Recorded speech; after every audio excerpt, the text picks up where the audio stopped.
We're talking before we went on the air about where I'm up here in Kingston. I see how people are flooding up here from the city. The city's not what it used to be. They want to get the hell out of there. What are the prices of homes? Up almost 50% since 2020? Who owns the homes now? Oh, the big corporations, the investment funds, the hedge funds, the venture capitalists. That never existed. You know when it began to exist? In 2008, when the panic of '08 hit, and the slime ball banks, the bandits, they created that thing. Remember the subprime mortgages? Got no money, got no job, deep in debt. Don't worry about it. Sign over here. You can buy a house. Yeah, this is serious. There's no way out of this. They're going to be lowering interest rates, and the lower interest rates are going to go, the higher inflation is going to go. Well, we're saying that when Trump comes in, there's a lot of positive energy. Again, it's not who you like, who you want, what you wish for. It's what is. We only go by the data. Let's go back to 2018, December. The S&P 500 and the Dow had their worst December since 1931, the Great Depression. What did Trump do when he was president? He forced Powell to lower interest rates, and he did it in January 2019. Oh, what happened? Oh, the repo crisis that everybody forgot about? And then the COVID war begins in 2020. So everything was going down big before this happened. Germany was far away from a recession in 2019. So now when the COVID broke out and they locked down everything should have crashed. I thought the housing market would crash. I didn't know they were going to make up zero interest rate policy and pump in trillions and trillions of dollars of money backed by nothing and printed on nothing. I didn't know that. And going back again to what we were talking about before, when the crisis happened in 2008 and people lost their homes, all of a sudden, Blackstone, all these companies buying up homes. You can't afford a home. We own a home. We'll rent it to you. Now they're building to rent. Now these big hedge funds, venture capitalists, getting homes built to rent, not to sell, because all we've become are plantation workers of Slavelandia. When I was a young man, there used to be a thing called drug stores, hardware stores, stationery stores, grocery stores. Now they're all chains. My uncles, may they rest in peace, 4 fish stores. One uncle owned a butcher's shop. They're gone. They're gone. The middle class is gone. No more shoe stores. They're all chains. No more stationery stores. You got Staples. What the hell else do you need? You got Home Depot. So the people are nothing more than plantation work. This is better than the plantation system because back then you had to house them and feed them. Now you give them $16 an hour and get the hell out of here and come back tomorrow. Let's say you or I want to talk to Trump. Are we going to be able to talk to him? No. Hey, but I'm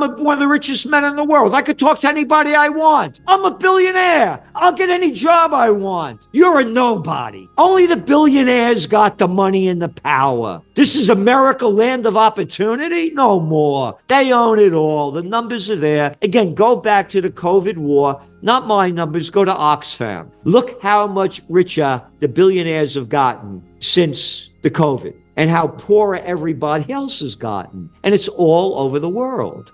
Trump is going to do everything he can to pump the economy. He's a bottom line guy. And that's why we're saying we believe that even though they're saying that inflation's higher than anticipated, and the Fed's going to be lowering interest rates, that they're going to slow down the interest rate. Canada just lowered the Bank of Canada lowered them, 50 basis points? And a little clown boy up there, Trudeau. Don't you know who my daddy was? I'm not sure. Was it Fidel Castro or just, no. Anyway, it's a freak show. What I'm saying is they're all lowering interest rates. It's one big club. Look what's going on with the loonie and the euro. They're all going down. So the United States is going to lower interest rates, we forecast, because they can't keep them high because the dollar will be too strong and these other economies will suffer because their currency's going down. Inflation will kill them. So the lower interest rates go in the United States, the higher gold prices go. Again, one of our top trends for 2024 was a golden year for gold. Yes. Gold prices have gone up over $600 an ounce since then. They were flying high until Trump came in. Somebody calls me a futurist. I said, nobody could predict the future. There are too many wild cards. Let's go back to the Trump again when he wasn't president and how much he couldn't stand Bitcoin and cryptocurrencies and sort of fraud they were. Oh, then he got how much money? What, a couple of $100 million in the crypto club. And now he's pro-crypto. It went up over 40% since he came into office. That brought gold down. If there were no cryptocurrencies, gold prices would be at least double what they are now. How come we're not allowed to see the gold in Fort Knox? Nobody can look in there. Do we have it? Wait, this is America? You can't look at the gold? I'm Elon Musk. I bet I could go look at the gold. Once upon a time, there was a thing called robber barons. Hasn't changed. I have my cousin's grandson went to Sarah Lawrence College. He finally got a job. He's working at Target. He had a degree in journalism. He's working at Target for like $16 an hour or something. Look at all the young people that can't find jobs. Look at all the young kids that aren't going to college now because they know how bad it is. Again, we're still very bullish on gold. Cryptocurrencies has its weaknesses, and now nobody talks about the weaknesses. The thing is invented. Gold is real. It's been around for, since the beginning of recorded history, and it's not going to go away, and the central banks are going to keep buying it. Inflation's going to keep rising. And again, the deeper the dollar falls, the higher gold prices are going to go. And again, that's the other thing you have to look at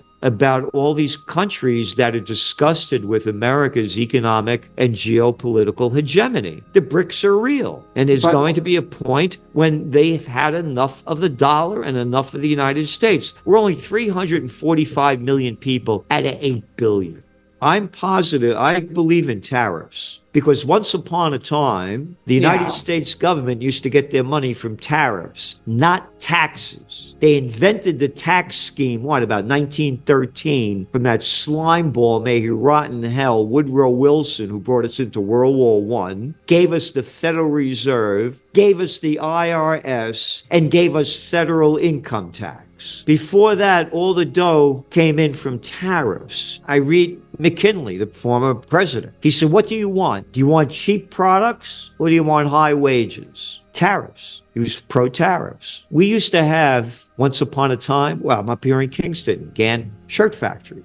Factories everywhere. A thing called the Rust Belts now. We used to have a middle class because there was manufacturing in America. You can't make any dough working in these chain stores. Go to any Marshalls, go to any Target, go to anyone. Every time you go in, before you go in the door, there's a sign up, help wanted, full-time or part-time. You see them everywhere. That's, by the way, why they wanted all the cheap labor coming in, all the immigrants. You can't make any money working in these places. When we had manufacturing, we had a middle class. One of our top trends a couple of years ago was that the countries that are going to be the most profitable are the ones that are most self-sustaining and self-sufficient. When the Ukraine war began and the United States and the West started putting sanctions all on Russia, and Biden came out and said, we're going to punish Putin, we said, no, that's not going to happen. All those companies that are leaving Russia, the Russian people are going to take over those countries. And Russia has all of the human and natural resources they need to be self-sustaining. The same thing with China, self-sustaining and self-sufficient. Same thing with America. We have the human and natural resources. Again, I grew up during the Vietnam War. I'm the same age as Trump. Those dirty commies, if we don't stop them, they're going to take over all of Asia. The dominoes are going to keep falling. The commies are still running Vietnam, right? They're our second largest importer of clothes and shoes. The country that we killed over 3 million people and about 60,000 American boys died and the 250,000. Yeah, but we're doing business with them, so shut up. We're getting this too. We're making a lot of money, so shut up. And wait a minute, I thought we were going to get... They're still commies. We're making a lot of money, okay? I'm against globalization. I want to import the prosciutto from Italy, that fine wine from France. Well, how about getting the products made that we could get made here? Go back to when America used to be America. Here, this is a T-shirt that I did when he ran for president back in 1992. You see that? Remember NAFTA? Hey, get them jobs down to Mexico. Set the manufacturing plants down there. Go down to Mexico. I'm in upstate New York, was filled with manufacturing. Look at the Rust Belt areas now.